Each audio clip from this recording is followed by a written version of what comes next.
নতুন টপিক ভারতের মৃত্তিকা এই নিয়ে আলোচনা করব।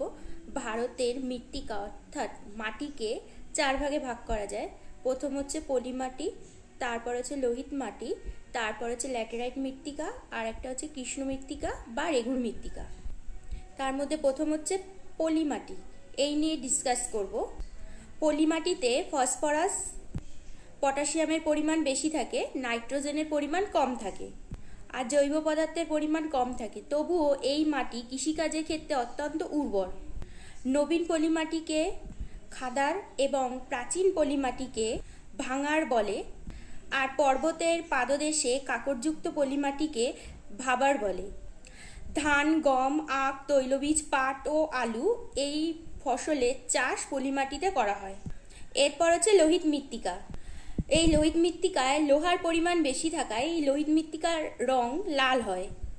নাইট্রোজেন, ফসফরাস ও চুনের ভাগ সামান্য বলে এই মাটি অত্যন্ত অনুর্বর, মানে উর্বর না।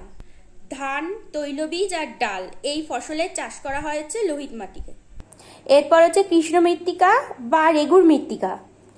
টাইটানিয়াম অক্সাইড ও জৈব পদার্থ মাটির রং কালো আর বিভিন্ন খনিজ সমৃদ্ধ হওয়ায় এই মাটি অত্যন্ত উর্বর।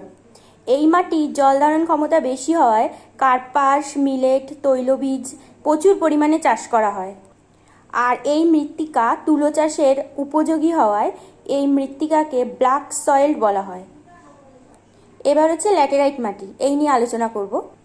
এই ল্যাটেরাইট মাটিতে লোহা, অ্যালুমিনিয়াম ও ম্যাঙ্গানিজ প্রচুর পরিমাণে থাকে, তবে অন্যান্য খনিজ ও জৈব সম্পদ না থাকায় এই মাটি অত্যন্ত অনুর্বর। চা, কফি, রবার ও বাদাম এইগুলি চাষ করা হয় হচ্ছে ল্যাটেরাইট মৃত্তিকায়। এই ছিল ভারতের মৃত্তিকা নিয়ে সংক্ষিপ্ত আলোচনা। ভিডিওটা যদি তোমাদের ভালো লেগে থাকে অবশ্যই লাইক ও সাবস্ক্রাইব করতে ভুলো না।